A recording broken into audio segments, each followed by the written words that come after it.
Good morning. This is Mortgage Pros 411. I'm Audrey Boyce-Noe with my co-host Kevin Casey. And today, no, your eyes do not deceive you. That is not Dan Habib. Dan is sick today. And you know what? Tricia jumped in to save the day. So Tricia James, thank you so much for joining us. Thank you for having me. I think we should take a moment and say a collective prayer for the internet today so that we don't have a repeat of last week's, and there is no other word for it. So if you are offended by real words, then cover your ears. It was a shit show. Was it not? Yes, it was. All right. So hopefully today is much smoother. Right? Yeah, as fine as me. It's, when I have my Just co-hosts and stop my it. guests disappear in the middle of the show, that was interesting. But don't even. All right, I don't even want to mention this again. I'm so sick of it. NMLS, renew it. Okay, let's move it along, shall we? It's interesting because no one's listening to you. There's more people have not renewed their license in any year of the NMLS. Okay, so apparently December 1st was the busiest day for renewal requests of the year. December 1st, just for the record. And by the way, the renewals, it's seeming, are not going to be down as much as is being forecasted. So that'll be interesting to see play out. But as far as the number of people taking their NMLS 8 hours, those numbers are not down as much as the. And I got an interesting call yesterday from someone who was trying to do the live online courses or the webinar courses, and they didn't have the patience or the attention span or whatever the thing was going on, but they kept getting kicked out of the classes. Yeah. And so that they only want to do live courses. And there's only a couple. I had to Google it to find out, who's got live courses left. There were only a couple left in the state of California, one in Northern California, one in Southern California, and that was it. So you do it way earlier in the year if you want to do live. You can't wait so long. And yeah, we're hearing the same thing about, people just, the biometric thing on the online thing is ridiculous. And I saw a posting the other day of some guy who's like, hey, so, what's the best price and what's the easiest? Because I want to keep working while I'm doing it. I'm like, dude, buckle up, take your 8 hours, stop whining, and just focus and get it done. Yeah. It's annoying. Okay, moving right along. It is holiday party. Well, it's funny you say that because I know. Okay, go ahead, Tricia. Tell us. A lot of brokers I speak to, they say to me, which state should I renew? Should I renew all my states and stuff like that? And we're having these serious discussions because areas that have declining markets or where they had real difficulty making loans are like, hey, I'm not going to renew. Why renew my license there? Right. Which is an interesting question, because what if you let your one license state lapse? How difficult is it to get that back later years when that market starts to take off again? That'll be interesting little exercise to go through. Well, and that has been some companies' shtick is get licensed everywhere, and and how much is that working? Tricia, you probably know better than we do. Well, that's what we were talking. I had a guy that said he just cut a check for $1,900 because he had a bunch of licenses that he had to renew. And he goes, Tricia, I realized 4 of them, I haven't done a loan. Oh, shoot. Yep. Oh, damn it. Apparently she's getting arrested this time. Hey. Right. So while she's but I'm in the same boat, because I have 2 California licenses, DFPI and DRE, and then the Oregon, and it's like that's a lot of money to fork out. Yeah. Yep. All right, and here she is. You got okay. Sorry, I lost. Okay. I'm afraid to ask. They said that they hadn't done a loan there. Yeah. I don't even know. Yeah. 2 or 3 years. Oh, wow. Yeah. So anyway, so choose, and that is what we're hearing too, is that it's going to be hard to know how many LOs actually dropped out, when in fact you might have an LO who was licensed in 5 states, maybe now they're licensed in 3. So anyway, we'll see how it all rolls out. Just remember, NMLS only publishes their stats once a year. It's at the end of the first quarter from what we're being told. And so anything you're hearing in between is probably not exactly accurate. All right, can we move on to holiday parties this week? So today in San Francisco Peninsula Camp is having their holiday party in Burlingame, which is on the peninsula, from 4 to 7. That will be fun. On Thursday from 11 a.m. to 2 p.m. at Maggiano's Little Italy in San Jose. The Silicon Valley camp will be having their holiday party, and that one has a little treat. Guess what it is? Open, Hold on. open bar. Open bar. Yes. Yes. Yes. There we go. Our stat from last week, which was But they also have a really good guest speaker. Well, they do have a guest speaker. Who is that again?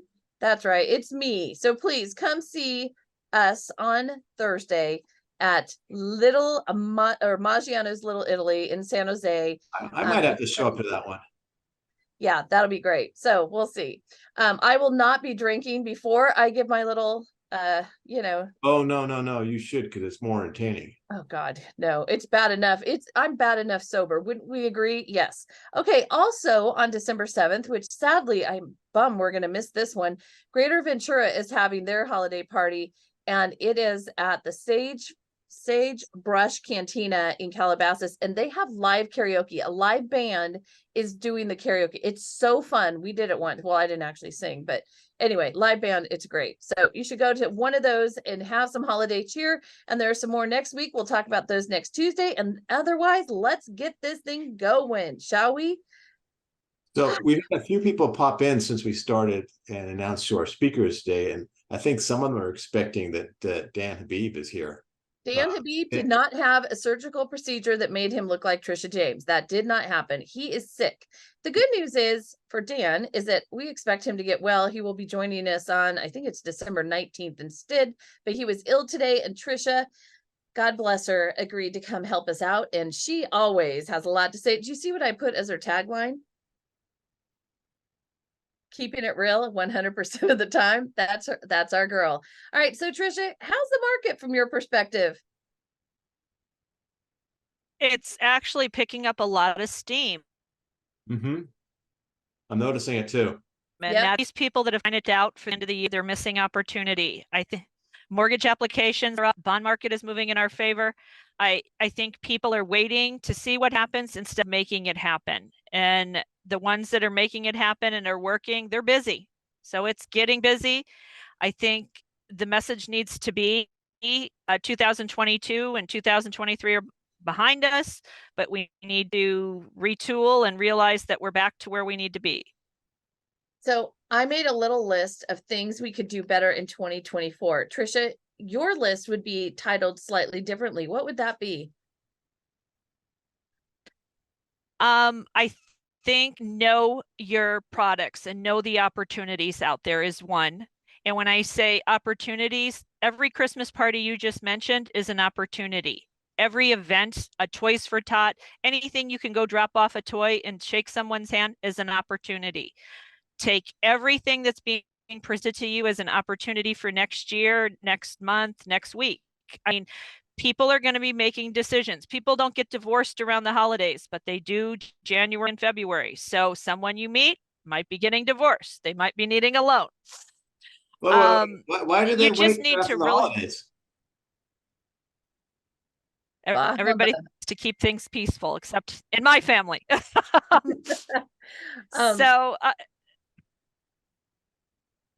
So what I'm saying is, no, we've come through a year of the last 2 years where people were just trying to survive. Okay. And now we're at a point where people need to realize you're not going to have a repeat of 2021. And then, I lost power. Do you guys see me still? We can still see you. Yeah. You're on battery mode. Oh my God. Oh my God. She's having the same week we had last. All right. Hold on once. All right. While she's gone, I am going to read my list of things we can do better. Things mortgage professionals, with emphasis on professionals, can do better in 2024. First, bathe, dress in professional clothes, and leave your house. We need to do more of that, people. Would you agree, Kevin? No, I don't think so. No, I have to say, so this weekend. I don't have any. All right. So speaking of dressing better, I was, dressed in a suit this weekend. And I was amazed at what the level of service I got from people when I just walked in. I was the only person wearing a suit. So it's like, wow, this is kind of crazy. So dress up, Yeah, people take you holidays are a more good reason to do it. seriously. They take you more seriously when you don't look like you're going to yoga class. All right, let's just Yep. like I made one time, I was coming home from work when I was wearing a suit, and I popped in at Home Depot just to pick up something I needed. And I can't tell you, there was a half a dozen employees that walked up to me and asked me if I needed any assistance with anything. Like, that never happens at Home Depot. You usually have to shake someone down to get some help with, like, that's probably because you probably look pathetic. Like you wouldn't. They assumed you were dressed nicely. You wouldn't know how to do anything, and you. I think they figured I was a CEO or something, but that's okay. All right. So my number 2 thing is meet humans face to face. No, they thought he was an. They thought you were what? Say it again, Tricia. No, they thought he was a target, easy sell. They thought you were a target, easy sell up. He's in a suit. He'll pay anybody to do anything. There you go. That's probably a better idea. Okay, my number 2, Tricia, you missed it. Bathe, dress in a professional clothes, and leave your house. That's number 1. Number 2, meet humans face to face regularly. We cannot emphasize this. Tricia was just talking about it. Go to Christmas parties, go to holiday parties, go to any party, go drop off toys, go meet your friends, go anywhere, go to referral sources. Organize a Christmas party. Pardon me? Organize a Christmas party. Yeah, I have a Christmas party this weekend that I started 30-something years ago, and it's ongoing. I don't even have to do anything for it anymore. It just all happens automatically. And it's just a bunch of friends I've known since kindergarten, and we get together every Christmas for the Saturday before first Saturday of the month, and it's great. All right, have a plan for 2024. Break it into palatable pieces.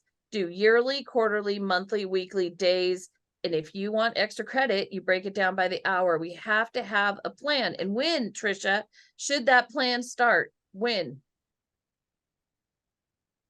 Today, it really should. I mean, you're planting the seeds for tomorrow. You're planting the seeds for next month, next year, next week, everything. So when everybody says, I'll get to it after the holidays, okay, then you're missing out an opportunity. You're not going to be there when that loan is ready to be done. That's right. We know there's a ramp up time for loans, for relationships, etc. So waiting does not serve you. You've got to make sure that you're doing it now. Actually, you're already too late, because the best time to do business year planning is in October, so that you got the systems in place before the year starts, so that you can start the year running strong and have it hit hard on January 1st. So that's just... Okay. I would argue you're not too late. You can do it today, because looking backwards isn't going to help us. It's if you missed October, you missed October. You got to figure it out. If you're wondering who that hairy beast that just sat down next to Tricia is, that would be Ranger. And I'm not saying yeah, I know his name. I just thought if I said his name, he might start barking. So he knows how to spell it. No, he knows how to spell it. He's bigger than you, Tricia. That's so you can't even spell his name. Crazy. All right. I know. We need to track our activities and our time. What are we spending time on? Right? You need to be aware of that. Otherwise, we just fritter away a day and end up with nothing. And do we have our databases in order? Kevin, do you have yours in order? Not as well as they used to be. Exactly. So that is something we need to get done now. Identify new referrals. That's important. Drop a Christmas card to everybody you can think of. Yep. Put it out there. New Year's card. It could be a New Year's card. It could be a Christmas card, but do them now. 100%. They're on my to-do list. I meant to do them before. I haven't gotten them done yet. Story of my life. One of the best things I ever used to do, and unfortunately I stopped, was Thanksgiving cards. Yep. We had Jill who suggested that before Thanksgiving. It would have been a great idea. If you didn't do that, do some sort of holiday card, do a New Year's card. St. Patrick's Day cards, they work great. Okay, it's a little early for that, Kevin Casey. Good Lord. But I need to start working my database, so. Yes, exactly. Identify new referral sources and meet them in person. I mean, realtors are not the only game in town. There are other places that you can get loans. Not only the only game in town, they're not the best game in town. Financial advisors, CPAs, attorneys can be way better. In a different market too. Okay, we are now in a different market. People need their equity to pay down debt. I mean, Yep. we are not in the same market we were in 6 months ago, a year ago. So Yep. the referral services are going to be different. You're going to have banks that have turned down, you're going to have insurance companies that have turned down people looking for help with credit, people, credit agencies, bankruptcies attorneys. That's what I mean. You have to redo what you were doing. You have to make sure that what you're doing fits today's market. Not what was successful in 2019 is not successful in 2023. You need to make sure that the people you connect with are qualified people, that they know who you are by name, they know your face, that they feel like you're a partner with them and helping them. No, absolutely. Yep. That's one of your best attributes, Tricia, is people know that you know your stuff.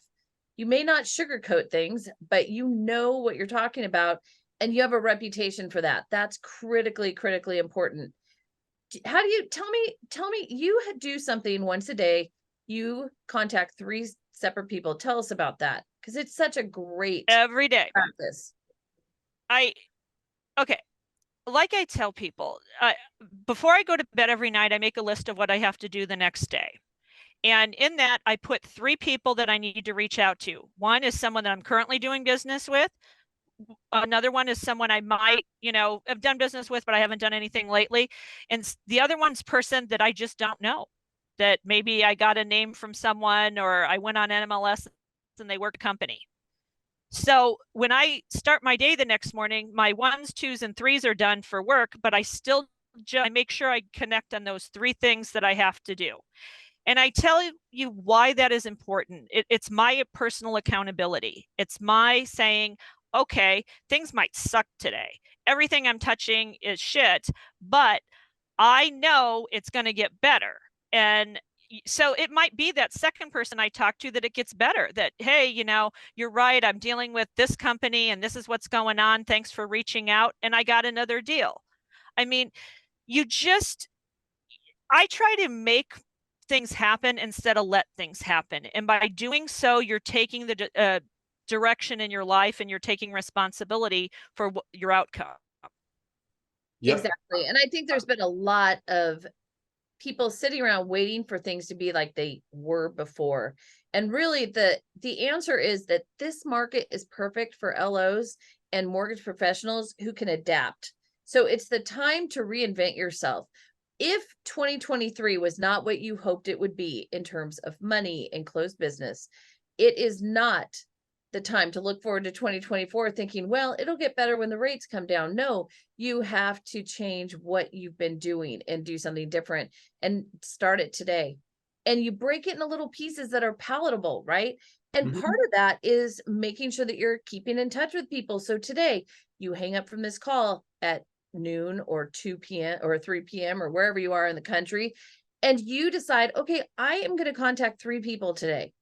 It should be more than that. That's what you want to build to more than that. But 3 is easy. You can make sure you do 3 every day. 3, that's the key, in my opinion, to creating new habits, which is you have just got to make it so small that you don't not do it. Yeah, I know exactly what you just said. Yeah, exactly. Just do it. What? Just do it. You have to do it, and you have to do it even if you're uncomfortable. So even if you don't even know where to start, just take a small little piece. Just pick 2. So I had a week. Very good example of that about 2 weeks ago, where I had what would normally be a really miserable day. All of my deals blew up terribly out of the blue. We've all gone through one of these deals where every loan has just gone haywire and it doesn't look like it can be recovered. And it's like, oh my God, what a terrible day, right? But, and I forget who asked me at the end of the day, it was like, how was your day? And I said, despite the fact all this stuff happened, I got everything I wanted to get done today, done. And, it was, make these certain contacts, reach out to different people that I had put on my list. And it was like, you know what? I can't control that side of it, but this part I could control, I totally took care of today. And it just was like, once I realized, I was like, that was actually a great day. Yeah. And your deals came back. So that's good. So focus on income. Boomerangs. Task. Focus on like a boomerang right off the top of the head. Bam. focus on income producing tasks. A lot of LOs and people sit down and think, oh, I was in my email all day, or I, did a bunch of busy work. I was working, but you weren't doing what produces income. You have to do income producing tasks. Very important, right, Tricia James? Hey, I had not just income producing. I told the broker last week his wife was in the background and he was trying to talk to me. I said, drive your wife to the mall. That's what she's asking. And he goes, what am I going to do? I need to get this loan done. I said, I'll talk to you while you're there. And I said, she wants you to drive. So we were laughing because he's in the mall talking to me on this, and he got a loan of a guy sitting next to him saying, I got declined twice. And he said, you do loans? And so he goes, Trish, it worked. And I said, yeah, you need to be out there for people to know you exist. And so I said, I don't care. Drive your wife to the mall. Go sit where all the other people are sitting. He was sitting in the center of the mall talking to me on what we were doing, and two people interrupted him and asked him either for his card or his number, and we got one loan out of it. Actually, we got a loan Monday morning yesterday, but Jim going his wife to the mall. Wow. So it was, again, leave your house, get out in the middle of people. Now, what you don't want to do is go to Starbucks, meet a client, talk about their personal information, and get fined into oblivion by a Washington regulator because, you're not protecting their privacy. But you do want to do exactly what Tricia is saying, which is go be in the middle of the world. This whole idea that you hole up and everything's going to be fine is not working, right? Not working. Tricia, what kind of loans are you seeing the most? I mean, what are they bank statement? You do investment purchases.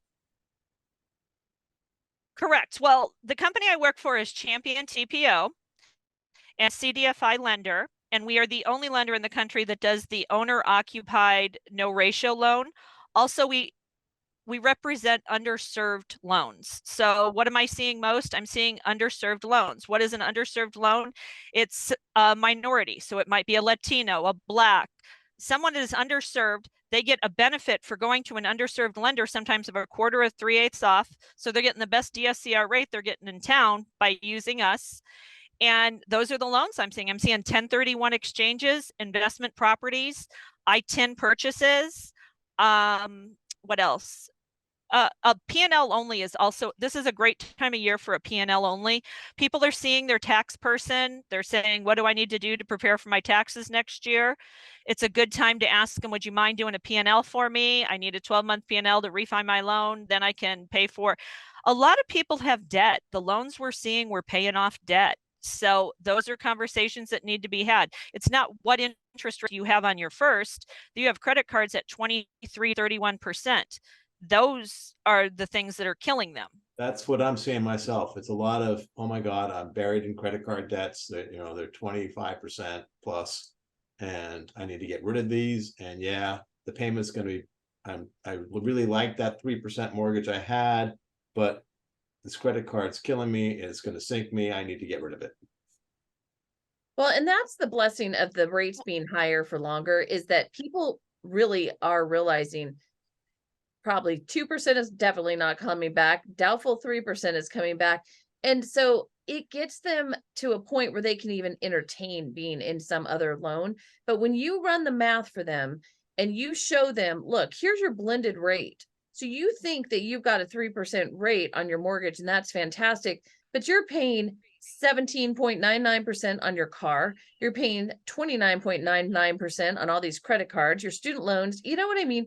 Like, so when you start blending those rates together and show them the payment savings, it is life-changing for some people. Now, some people will never wrap their brain around it. They are just not going to get it. Or maybe they have some ding-dong whispering in their ear going, oh, that's not good. Who knows nothing about their financial situation? That happens. But hopefully you're louder and you can get the message across so that they can do what's right for them and their family. Well, the big unspoken thing is the student loans haven't been in payment for 3 years. October 1st, they went into payment. There's a lot of people that had substantial payments that came due, and they're like, I had no idea. And those payments have not so favorable interest rates. And when you combine that with the credit cards, it's the first mortgage rates they have are not even in the equation. It doesn't matter because the blended rate is insane. Also, people need to realize if everything we're being told that the market's stabilized and some areas we're seeing declining values, you want to get that cash out refi done now while you can pay off that debt. Yep, absolutely. Especially, so there was Jamie Dimon, who heads Chase. He spoke to a group of mortgage professionals in New York last week, and his messaging was fairly bleak. He was talking, he even said stagflation, and stagflation is when you have high inflation, high unemployment, and a real, the economy is not really going anywhere. And right now, the inflation's getting better. The employment is not terrible, but it has been ticking a little higher. So this is jobs week, just for the record. And so we have, let's Jolt's see. report out today. Jolt's report today wasn't as great as it has been. The revision, of course, wasn't great either. Sorry? And the revision wasn't great The either. revisions, well, depends on your perspective, but yes, what this is, again, I know I sound like a broken record, but the fact that they can't get these numbers right and they're such market movers drives me nuts. So tomorrow's ADP, Thursday's jobless claims, and Friday is my very favorite, BLS, Bureau of Labor Statistics. And they have not been as strong in the last, month or two. And the revisions that we're starting to see downward so that it's worse are definitely on the increase. And so it will be an interesting week. With that being said, buckle up because it's volatile, right? Yeah. So the market, volatile is important because unemployment, very traditionally, when it starts to rise, it doesn't rise in a straight line. It rises in it spirals up. everything else. Yeah, very quickly. It's going out of control. It starts to just go out of control. With that being said, the 10-year yield, which still is a thing, was 4.18 today. 4.18. We topped 5% on October 23rd, and now we're at 4.18. I remember when we had Bill Dallas on, I said, hey, that today's the day to buy that treasury because it's you're not like you're going to see it going up anymore. And sure enough, it's been down since. Well, from your mouth to God's ear, Kevin. So we have a really great comment here from Rika, who said, what about using another skill or another expertise to connect with people? I like that idea, actually. Network. She suggested 1,000%. Yeah, she said, what if you give cooking lessons for the holiday season? And then, and people know you're an LO, or what if you take treats to different employees for their employees and then invite them to a financial education or a home owner workshop event in the near future? Those are her words. I think they're great ideas. We need to try something new. Try something that you've never done before. Actually, it's really funny that we bring this up because I just recently did a charity event. And it was big. We had like 1,000 people come to it. And I just totally focused on doing it for the charity. I didn't think about my business. I never mentioned my business to anybody. But from that one event, I have received probably a half a dozen referrals. And it's like, oh, this is amazing. Yeah. Yeah, it's truly amazing. Yeah, definitely. I used to get a lot of referrals when I was room mom for my kids' classes, treasurer for my kids' swim team. I was Little League president, believe it or not. Just take a moment and try to visualize that. And having kids in grade school is one of the best sources of loans. So you should go out there, have some kids, put them in the grade school. No, we just go adopt more kids. Our kids are grown. We need more kids. So that's it. It's not about the children. It's about stimulating our businesses, obviously. So, yeah. So yeah, definitely need to be educating ourselves too. So like listening to this webinar or whatever we're calling it show every week, it gives you a little tidbits that you can use in your business and take back to your borrowers and your referral sources. You can correct the information or the misinformation you're getting from the news. Get a designation that makes you more credible to someone. You have people like letters behind your name for some reason. Don't make them up. Just go get a designation, right? Be professional. Treat this as a profession. This is not some hack job where you show up when the rates are low, sling a few loans, make a ton of money, and then bail as soon as it's all over. And with that being said, if you have someone who's like, well, when the rates get better, I'll get back in. No, nope. You just keep doing whatever you're doing. Leave loans to the professionals like us. We stay when it's hard.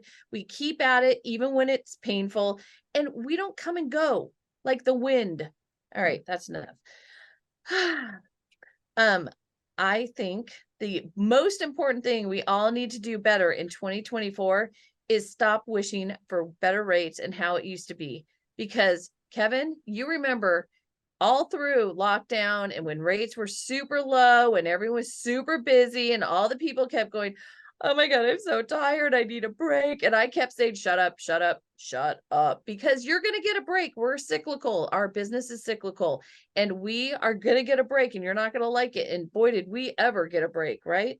So for God's sake, no more of that nonsense. When we're busy, take a deep breath and just buckle up and do it. I'm good with that. That's it. That's Yeah, it. that's it. I'm thinking, as you were saying, that how we started the show when we were crazy busy. What were we thinking? God, I know. I bet you I was donating 40 hours a week plus working 6 million hours a week. It was crazy. So yeah. So Tricia. Tricia's What? busy. Yes. She's texting somebody. Ranger's wandered off. She's wondering where he is. No, the big thing, what I think people need to do is they need to decide that they're going to make a difference. When you said that they're sitting around waiting for rates to fall, the rates have fallen, guys. They're not going to go from X, to the next lowest thing the next day. It's going to take a while, but the rates have significantly fallen. Some people were like, it's time to move. It's time to move. I think offers are starting to come in this time of year. People don't like to show houses because of the holidays. They want people in and out, but offers are being accepted. So we're seeing the momentum start to build. Exactly. It's absolutely the best time of year to buy a house. Historically, I've always seen it, and I bought both of my homes this time of year. It's when you can buy a house at this time of year, it's sweet. If you're selling, it's not so great. I know Trish said that people are making offers, but I have 2 clients right now that need to sell their houses and they're not selling, which is good for me because guess what? I've offered them bridge financing in case their houses don't sell, and it's now looking like it's not going to happen. So, I picked up almost $1 million in loan volume last week just by calling my clients saying, hey, listen, I have a solution for you if that house doesn't sell. So, it can work.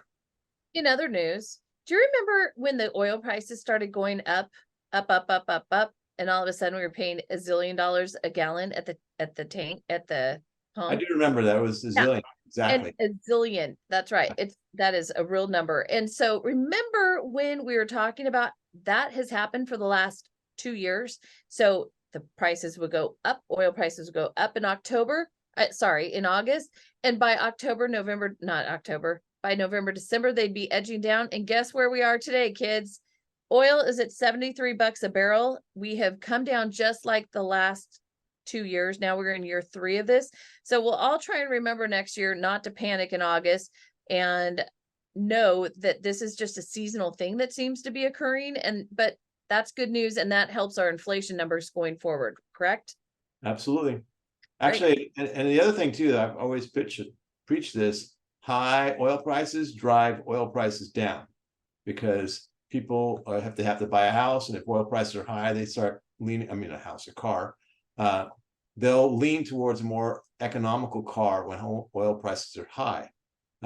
Other ways around, when oil prices are low, people start to buy the SUVs. It's just kind of silly, but that's what they do.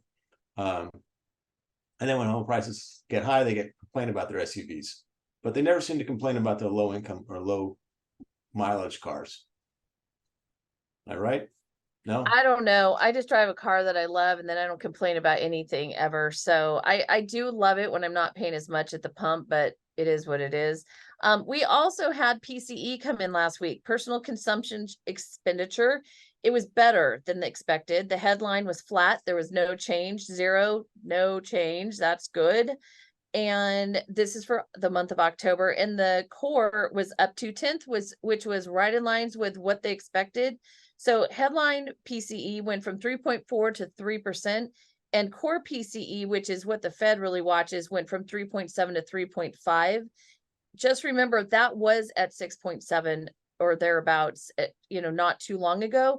And also there's some lagging shelter costs that are built into these numbers that are catching up little by little. So we're going to watch those numbers probably continue to decline, which is a good thing since the Fed target is 2% on core.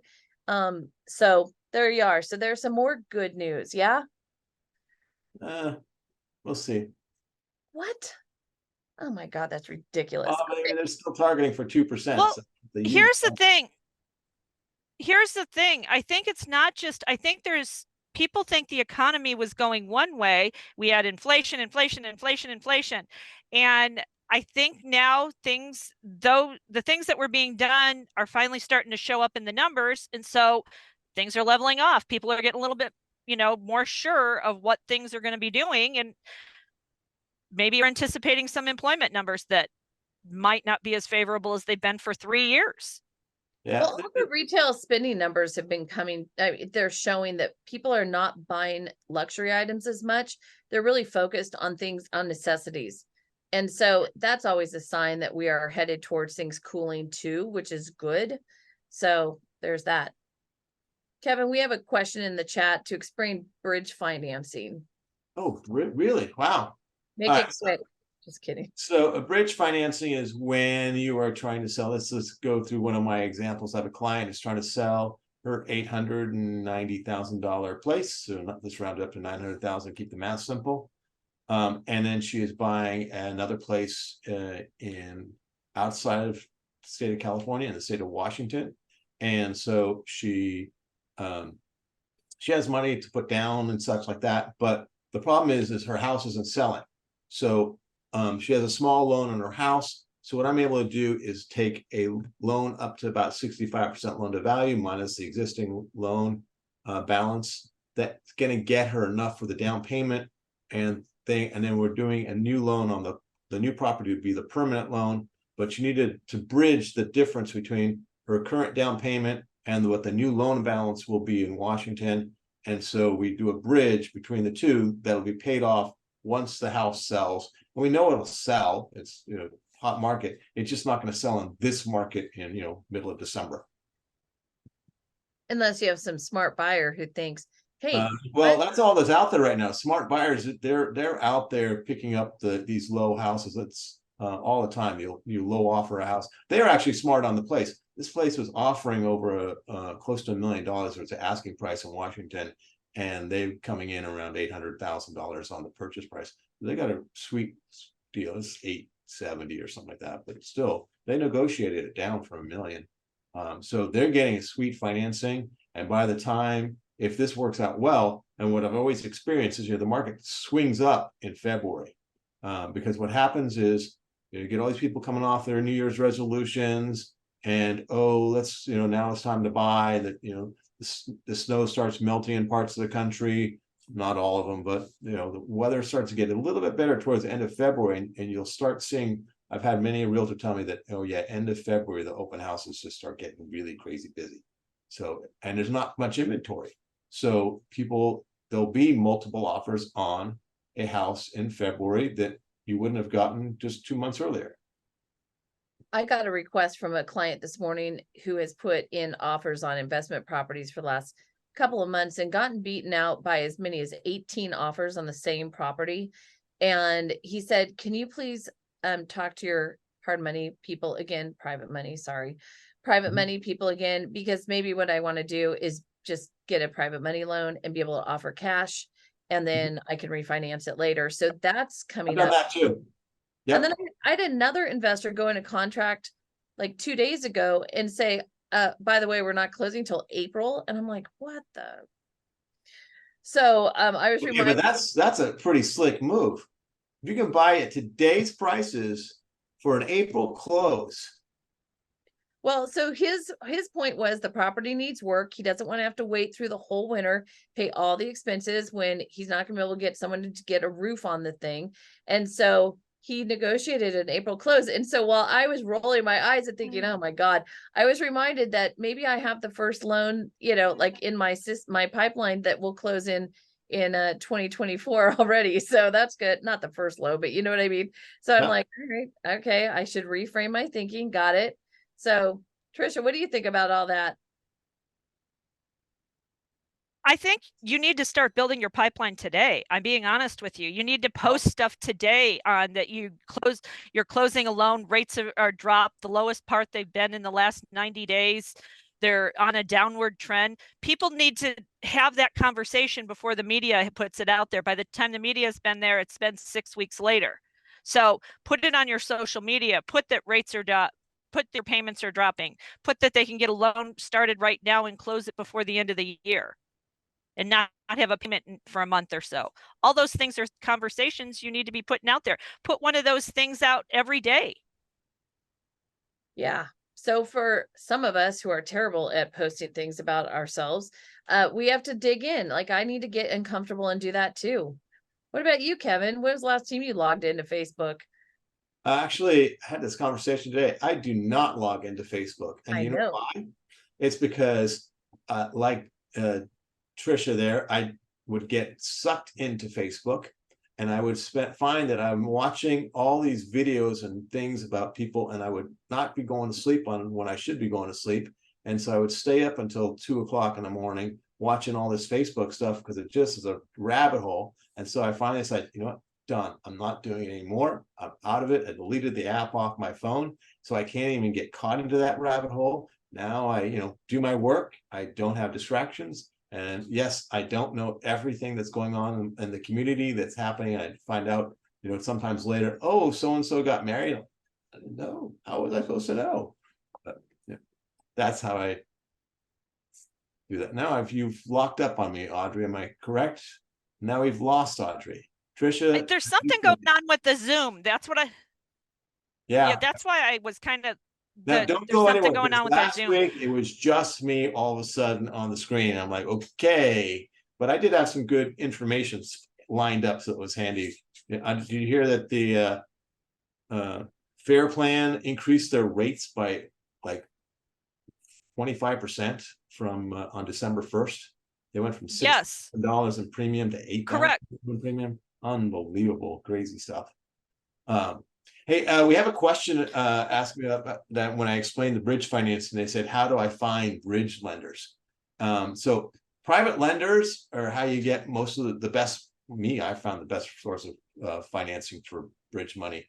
And how I find bridge lenders is I go to mortgage events because private money lenders go to those events and you just need to chat up with somebody, find out they do some private money and start chatting with them and see what they got. And it's interesting when you do private money loans, the process is not, oh, let's go online and see who's got the best rate. It's all relationship.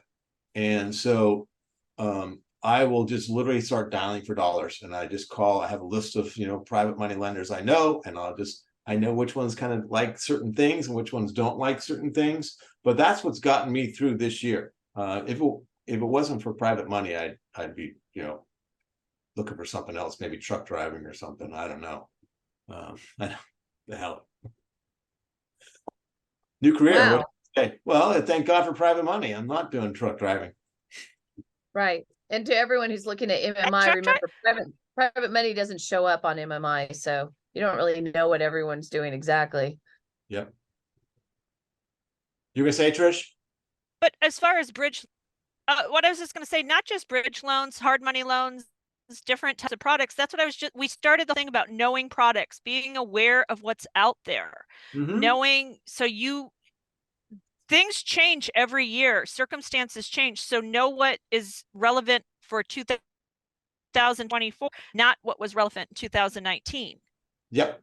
Yeah. And I've used bridges so far this year for I had one woman, she was moving into what's it called, extended living or extended care living. Assisted living. Yeah, for senior housing. But they don't carry loans on those, and she needed to sell her house, and so I got a bridge loan for her to be able to get into that property. And then she listed that property for sale. Did another one where a client was that the house next door came up for sale. He was out of a job at the very moment, and I used private financing to make that deal happen, and he was able to buy it. He got a sweet deal. He got easily $1 million home for under $800,000, just because he was able to move quickly. It was quick, fast close, and everybody's happy. Another thing that is helpful to remember Correct. is that in 2022, HELOCs were less expensive than 30-year fixed. And so that is no longer the case. 30-year fixed are probably more affordable than a HELOC from what I've been pricing. And so that has become less attractive to clients. And so you do really need to run the numbers on, do you want to do, and also the yields or the spreads are shrinking a little bit.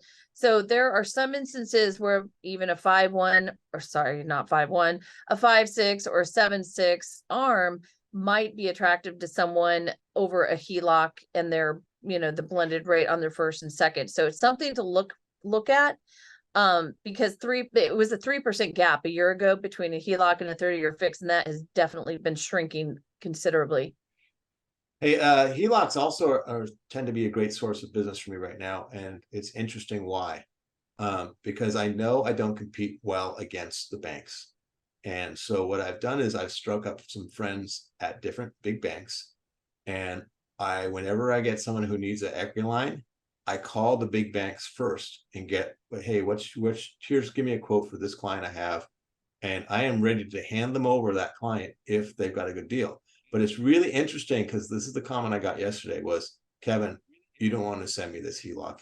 We will make your client miserable, because our HELOC department is a disaster, and they don't get customer service, and they don't care. And more than likely, the loan will end up being turned down in the very end, and it's a perfectly good loan. And I've heard this from multiple big banks. So I will tell the clients, I go, listen, Well, you just pulled out the other day, BofA. I'm not going to name any banks right now, but I'll just tell the client, listen, you can go to XYZ. They're going to take 7 weeks. They're going to make your life miserable through the entire process. But yes, you can get a 0.6 margin over prime. It's pretty good pricing. But, my pricing is 2 over prime. But, I'll close it quickly, and I won't make your life miserable. So how quickly do you need that money? Maybe you want to take the higher margin on the equity line. So, and some people do.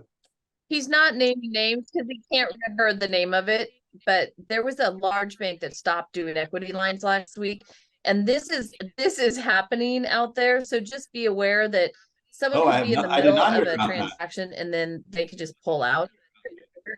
You did. We talked about it. I don't remember which bank that was.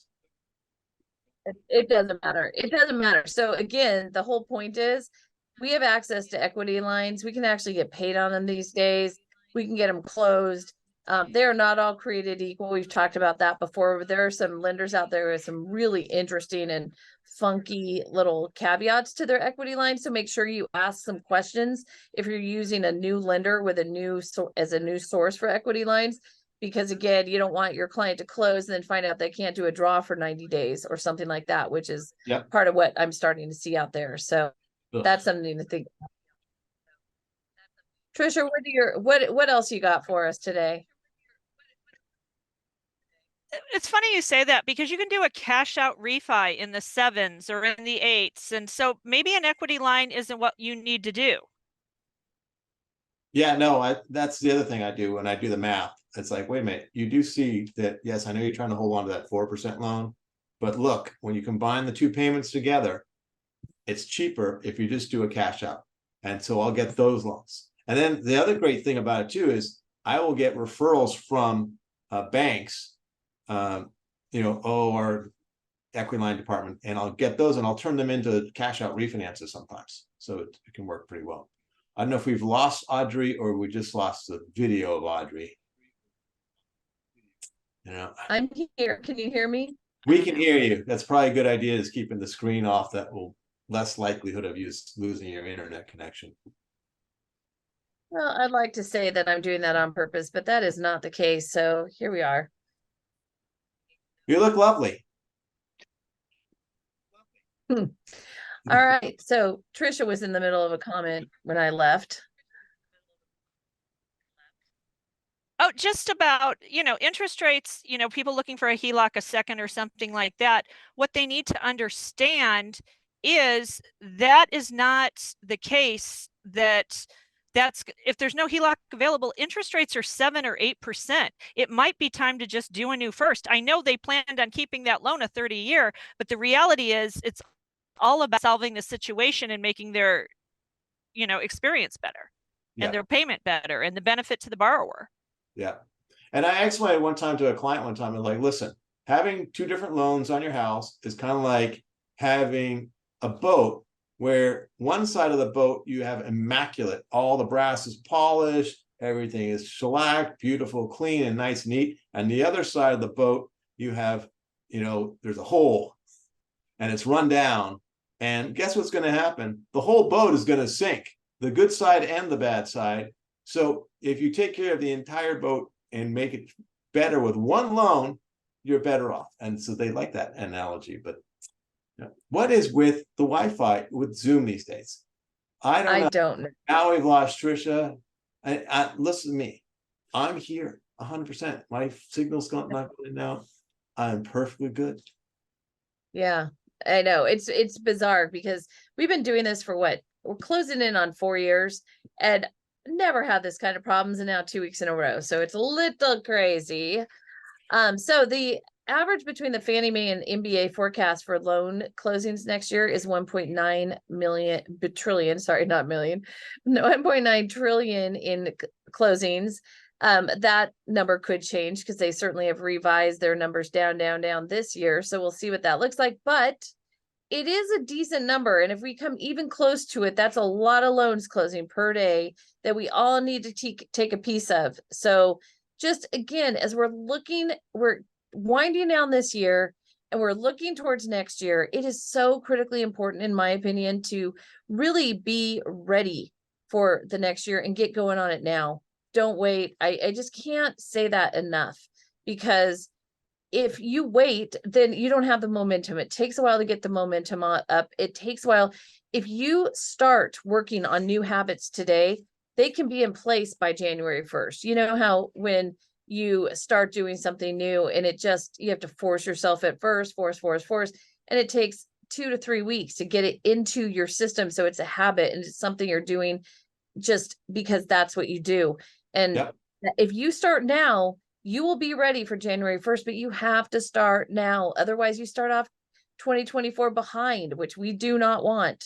And also work with other people on what your business plan is for the next year. Because one year, I remember, I was just thinking this now as you said that, was someone had told me that their goal was to read so many books for the next year, so many self-help books. And it was like a book a month or something along those lines. And I thought at that point in my life, I was reading, maybe I'd read 1 or 2 books in the whole year. And, that year I knocked off a whole bunch. And some of those books are still helping me to this day. I was thinking like Atomic Habits. It's a phenomenal book. One of the best self-help books I've ever read. And it really just came up as an issue, as something I had to change the way I was doing something. And I went back to the book. Okay, how do I make this a permanent habit? And I was able to get that habit developed, not in 7 days, 30 days. It was one day. I shifted a pattern and boom, it's a habit. Haven't missed one day. So, read if you haven't read Atomic Habits, read that January 1st, have it on your thing and start reading it. Start reading it early and get into the thing. But all right, what do we do with Roger there? I think he jumped on the Tricia's laptop and crashed, burned. Yeah, who knows? All right, so just some more information that you can share with your referral partners or anyone who thinks that we have a crash coming. So mortgage performance for the month of October came out, and U.S. loan delinquencies, they're at 17-year lows. We haven't had lows like this since 2006.